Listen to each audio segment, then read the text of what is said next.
Salut, bienvenue sur ma chaîne. Ce dimanche-là, on continue ma série de tutos sur le Rubik's Cube. Je sais pas si tu te rappelles, mais j'ai déjà sorti une vidéo sur la notation et j'ai envie de poursuivre ma série. Donc aujourd'hui, vidéo sur les différentes étapes pour résoudre un Rubik's Cube. Donc dans la série de tutos que je vais te présenter, je me baserai sur la méthode Friedrich. Donc c'est connu, il y a énormément de vidéos là-dessus, je sais, je t'apprendrai sans doute rien. Mais voilà, j'ai envie de faire un tuto à ma sauce et de présenter les choses à ma façon. Donc, dans cette méthode de résolution d'un 3x3, tu as 5 étapes. Bon, peut-être 4, disons, parce qu'il y en a une qui est à peu près intermédiaire, ou enfin, je vais t'expliquer.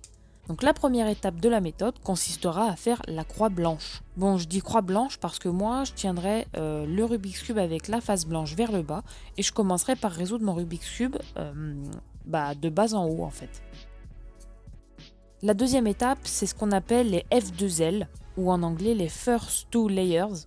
Donc en français, c'est les deux premiers étages ou les deux premières couronnes. Ça dépend comment on appelle les choses. Après avoir fait ces F2L, on fera une croix sur la face du haut, donc sur la face jaune. C'est là que je te dis que c'est une étape intermédiaire parce qu'il n'y a pas vraiment de grosses formules, on va dire, pour faire une croix sur la face jaune. Il y en a quelques-unes à connaître que je te montrerai. Mais disons que c'est une semi-étape. Quatrième étape, c'est ce qu'on appelle l'OLL, donc orientation last layer. Et en fait, cette étape, dite étape OLL, en fait, ça consiste à résoudre la face jaune, sans se soucier de savoir si les côtés sont bons et correspondent avec les faces de différentes couleurs. Et cinquième étape, c'est ce qu'on appelle les PLL, Permutation Last Layer. Donc tu vas permuter les pièces de la dernière couronne pour résoudre ton cube. Donc une couronne, c'est aussi appelé un étage, et ça correspond à la partie de ton cube que tu peux faire pivoter. Voilà, écoute, cette vidéo est assez rapide, c'est vraiment pour te montrer ce qui t'attend dans ces tutos de Rubik's Cube. Donc comme je t'ai déjà dit, cette méthode-là, tu peux la trouver de partout, dans des livres, internet, d'autres tutos, d'autres personnes font sans doute ça mieux que moi. Mais comme je t'ai dit, voilà, j'ai envie de le faire à ma sauce, avec mon truc à moi. Donc si tu veux pas être perdu avec toutes les formules que je te présenterai dans les semaines qui viennent, tu peux aller voir ma vidéo notation, elle est disponible sur ma chaîne.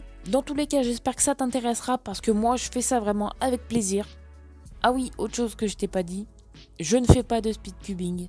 Donc je suis incapable de faire un Rubik's Cube en 10 secondes, ça c'est pas possible pour moi.